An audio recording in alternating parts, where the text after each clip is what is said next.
दोस्तों, अगर हम पूरी ईमानदारी से बोलें तो जो इस वीडियो को देख रहे हैं वो सेना में भर्ती तो होना चाहते हैं या फिर होना चाहते थे, लेकिन सेना में भर्ती होने के लिए हिम्मत नहीं जुटा पाते। वैसा देखा जाए तो सेना में भर्ती होना इतना आसान नहीं है। हालांकि जोश जोश में बहुत से लोग भर्ती तो हो जाते हैं, लेकिन उनमें से कुछ ही होते हैं जो अपनी ट्रेनिंग पूरी कर पाते हैं। दरअसल ट्रेनिंग प्रोग्राम इतने कठोर बनाए ही इसलिए जाते हैं ताकि कमज़ोर लोग इसे पूरा कर ही ना पाए। दुनिया में कई स्पेशल फोर्सेस तो ऐसे भी हैं जिसमें भर्ती होने का ख्याल भी रोंगटे खड़े कर सकता है। इसलिए आज हम इस वीडियो में दुनिया के कुछ ऐसे ही स्पेशल फोर्सेस के बारे में आपको बताने वाले हैं। इस वीडियो को एक एक सेकंड रोमांच से भरा हुआ है, इसलिए इस वीडियो को अंत तक जरूर देखें। दोस्तों, वीडियो में आगे जाने से पहले नए दोस्तों से गुजारिश है कि इस चैनल को सब्सक्राइब जरूर कर लें और बेल आइकन वाले बटन पर क्लिक करके ऑल को दबा दें ताकि हमारी सभी वीडियो आप तक सबसे पहले पहुंच सके। China's people liberation army. दुनिया की सबसे बड़ी सेना में सैनिक बनने के लिए आपका बेस्ट ऑफ द बेस्ट होना पहली योग्यता है। अपनी सेना को मजबूत बनाने के लिए चीन ने दुनिया के कुछ सबसे बेहतर प्रोग्राम डिज़ाइन किया है। हर सैनिक को ट्रेनिंग के दौरान 17 चरण वाले बाधा कोष से गुजरना पड़ता है। इन बाधाओं में तैराकी, चढ़ाई, जलती हुई चीज़ों के ऊपर कूदना, वजन उठाना और पैरों में वजन बांधकर चलना या दौड़ना शामिल है। इन बाधाओं में सैनिक को बार बार इतना थकाया जाता है कि कुछ समय बाद यह थकान आम बात हो जाती है और उन्हें इसकी आदत पड़ जाती है। अभ्यास में एक समय तो ट्रेनी को 1 मिनट तक पानी के अंदर रहना पड़ता है। यदि वो बाहर निकलने की कोशिश भी करता है तो उन्हें ज़बरदस्ती फिर से डुबो दिया जाता है। इस तरह शरीर को ऑक्सीजन से वंचित करके और गंभीर दर्द से गुजर कर वो और भी ज़्यादा पावरफुल बन जाते हैं। India's national security guard. Bharat में नेशनल सिक्योरिटी गार्ड या ब्लैक कैट कमांडो के नाम से मशहूर इस विशेष टुकड़ी में शामिल होना सेना में भर्ती होने वाले हर नौजवान का सपना होता है। इसमें शामिल होने के लिए ट्रेनीज़ को बेंगलोर के पास स्थित घने जंगलों में 1 दिन का राशन पानी और निश्चित समय के अंदर बेस पर पहुंचने के दिशा निर्देश देकर छोड़ दिया जाता है। इसके बाद उन्हें स्वयं विवेक से जंगलों के खतरों का सामना करते हुए जल्दी से जल्दी बेस पर पहुँचना होता है। हम बता दें, ब्लैक कैट कमांडो का बनने का क्रेज़ युवाओं में इतना ज़्यादा है कि बहुत से ट्रेनिंग सिलेक्शन ऑफिसर को इम्प्रेस करने के लिए अपना राशन पानी भी खत्म नहीं करते हैं। इसमें एक और विवादास्पद ट्रेनिंग टेक्निक है जिसमें भर्ती होने वाले लोगों को स्थानीय निवासी से पिटने को कहा जाता है ताकि उनका दृढ़ निश्चय परखा जा सके। इसके अलावा बहुत सी ऐसी टेक्निक्स हैं जिन्हें कैंडिडेट्स पर लगातार आजमाया जाता है और जो भी इन सभी बाधाओं को पार कर लेता है उन्हें मौका मिलता है देश के सबसे प्रतिष्ठित स्पेशल फोर्स में सेवा करने का। Russian Spetsnaz. रूस की सेना पूरे विश्व में अपनी क्रूरता के लिए विख्यात है। ये सारे प्रतिष्ठाएं उन्होंने द्वितीय विश्व युद्ध में कमाए हैं। दरअसल 2002 में मॉस्को के एक थिएटर में 50 चेचन आतंकवादियों ने जब 912 लोगों को बंधक बनाया तो स्पेट्सनाज़ नामक स्पेशल फोर्स ने 50 आतंकियों को मारने के लिए 172 बंधकों की जान की परवाह नहीं की। इस ऑपरेशन के बाद स्पेट्सनाज़ पूरी दुनिया में अपनी बहादुरी और क्रूरता के लिए प्रसिद्ध हो गया और लोगों में उनके बारे में जानने की उत्सुकता बढ़ गई। स्पेट्सनाज़ के सैनिकों को रूस में बहुत सम्मान दिया जाता है क्योंकि इसमें सिलेक्शन होना और 5 साल की कड़ी ट्रेनिंग को सफलता से पूरी कर लेना अपने आप में एक उपलब्धि माना जाता है।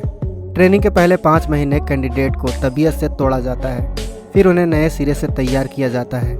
इनकी सबसे ख़ास बात यह होती है कि इनके ट्रेनिंग के बाद इनके ऊपर कोई सीनियर अधिकारी नहीं बैठाया जाता, बल्कि यही लोग अपना कमांडर चुनते हैं। US navy seal. निश्चित तौर पर इस लिस्ट में रशियन स्पेट्सनाज़ के बाद यूएस नेवी सील सबसे ज़्यादा फेमस है। यूएस नेवी सील सैकड़ों फिल्मों में केंद्रीय भूमिका में रहा है, खासकर आतंकवादी ओसामा बिन लादेन को पाकिस्तान में घुसकर मारने के बाद। 2.5 साल की कड़ी ट्रेनिंग से पहले 3 हफ्तों में से 1 हफ्ता हेल वीक यानी नर्क सप्ताह कहलाता है।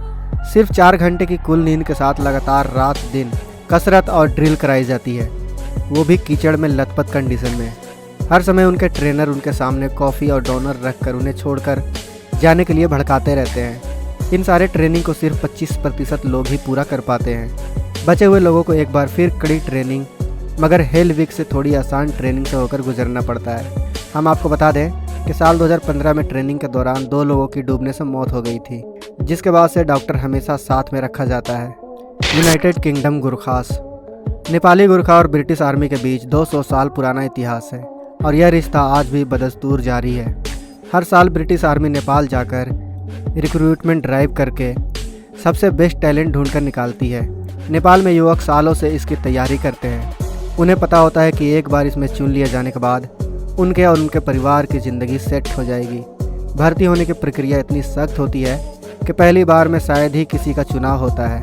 ज़्यादातर लड़के दूसरे या तीसरे अटैम्प्ट में ही सफल हो पाते हैं। इसमें भर्ती होने की होड़ कितनी अधिक है, आप इस बात से अंदाज़ा लगा लो कि पिछले साल 25,000 आवेदकों में से सिर्फ 230 लोगों को ही चुना गया था। गोरखा रंगरूट भर्ती होने के बाद 36 हफ्तों की कड़ी ट्रेनिंग पूरी करते हैं, जिसमें ब्रिटेन की संस्कृति और अंग्रेजी भाषा पर भी जोर दिया जाता है। इस ट्रेनिंग के बाद उन्हें 26 हफ्तों की राइफलमैन की एक और ट्रेनिंग करनी पड़ती है, तब जाकर उन्हें ब्रिटिश आर्मी का हिस्सा माना जाता है। इन गोरखाओं के वफादारी और बहादुरी के सैकड़ों किस्से आपको इंटरनेट पर मिल जाएंगे। इजरायली साइतेत 13 साइज से नहीं हौसलों से फ़र्क पड़ता है, और इसका सबसे बड़ा उदाहरण है इजराइल। फ़िलिस्तीन के साथ उसके संबंधों के चलते दुनिया का सबसे विवादास्पद देश इजराइल अपनी जासूसी संस्था मोसाद के लिए दुनिया में सबसे ज़्यादा प्रसिद्ध है।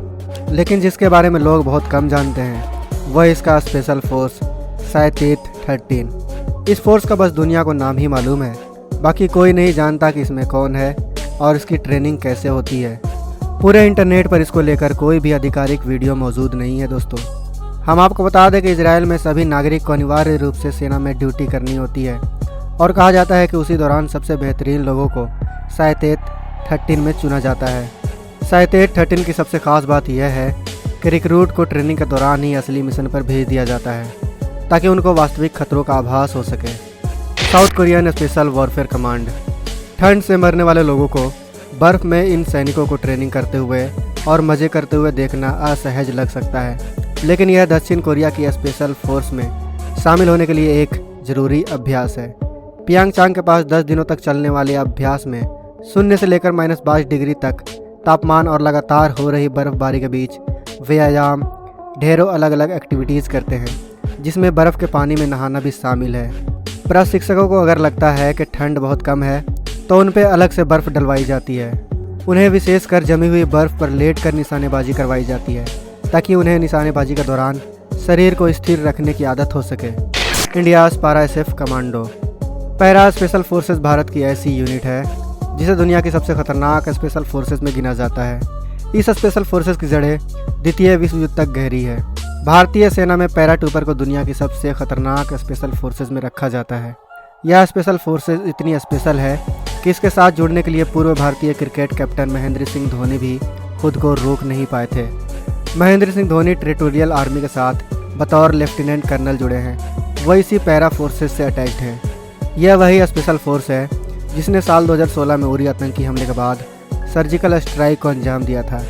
वर्ष 1965 में जब भारत और पाकिस्तान के बीच जंग छिड़ी थी, तब उत्तर भारत के इन्फेंट्री यूनिट के जवानों को गार्ड्स की ब्रिगेड मेजर सिंह की अगुवाई में खास तौर पर भेजा गया था। तब इस ग्रुप के परफॉर्मेंस को देखकर फैसला किया गया कि एक अलग से स्पेशल फोर्स का गठन किया जाएगा। इसके बाद एक खास बटालियन को तैयार किया गया, लेकिन पैराट्रूपिंग को कमांडो का आंतरिक हिस्सा रखा गया। इसके बाद इसे पैरासूट रेजिमेंट में ट्रांसफ़र कर दिया गया। जुलाई 1966 में पैरासूट रेजिमेंट देश की पहली स्पेशल यूनिट बनी। पैरा कमांडो को 30,000 फीट की ऊंचाई से छलांग लगाने से लेकर 15 दिन की कड़ी ट्रेनिंग दी जाती है। पैरा कमांडो को आगरा में स्थित पैरासूट रेजिमेंट में ट्रेनिंग मिलती है। 5 बार सफलतापूर्वक जंप करने के बाद ही कमांडो को क्वालिफाइड पैराट्रूपर का बैच हासिल होता है। अलग अलग चरणों में होने वाली ट्रेनिंग का मकसद कमांडो को शारीरिक और मानसिक तौर पर मजबूत बनाना होता है। पैरा कमांडो के लिए उसका पैरासूट सबसे बड़ा हथियार होता है। इसका वजन करीब 15 किलोग्राम का होता है, जबकि एक रिजर्व पैरासूट का वजन 5 किलोग्राम का होता है। इस पैरासूट की कीमत करीब 1 लाख रुपए से लेकर 2 लाख रुपए तक की होती है। इन कमांडो को रात में जागने से लेकर भूखे रहने तक की ट्रेनिंग दी जाती है। दुश्मन के बारे में हर छोटी जानकारी जुटाने से लेकर उसके हम ठिकानों को नष्ट करने तक के इसके ऑपरेशन में शामिल होता है। इस समय सेना की यह यूनिट कश्मीर में कई तरह के काउंटर इमरजेंसी ऑपरेशन का हिस्सा है। भारतीय सेना में बंधक संकट को अंजाम देना भी इसी स्पेशल फोर्सेस की जिम्मेदारी है। सर्जिकल स्ट्राइक से पहले इस फोर्स ने वर्ष 1971 में भारत पाक जंग, 1984 में ऑपरेशन ब्लू स्टार, 1980 में ऑपरेशन पवन, 1988 में मालदीव में ऑपरेशन कैक्टस और फिर 1999 में करगिल युद्ध में कई अहम भूमिका को अंजाम दिया था। तो दोस्तों, यह थे दुनिया के ऐसे खतरनाक स्पेशल फोर्सेस जिनके नाम से दुश्मन उल्टे पाँव भाग जाते हैं। आपको इनमें से सबसे खतरनाक फोर्सेस कौन सा लगा? कमेंट बॉक्स में अवश्य बताएं दोस्तों। वीडियो अच्छी लगी हो तो वीडियो को लाइक और शेयर करना बिल्कुल भी ना भूलें। साथ ही अगर आपने अभी तक इस चैनल को सब्सक्राइब नहीं किया है तो इस चैनल को सब्सक्राइब ज़रूर कर लें ताकि भविष्य में आने वाली वीडियो आप मिस ना कर सकें। मिलते हैं नेक्स्ट वीडियो में। जय हिंद, जय भारत। दोस्तों, अगर आपको ये वीडियो पसंद आए तो वीडियो को लाइक करें, सब्सक्राइब करें और इस घंटे को बजाय ऑल प्रेस करें हमारी वीडियो सबसे पहले देखने के लिए।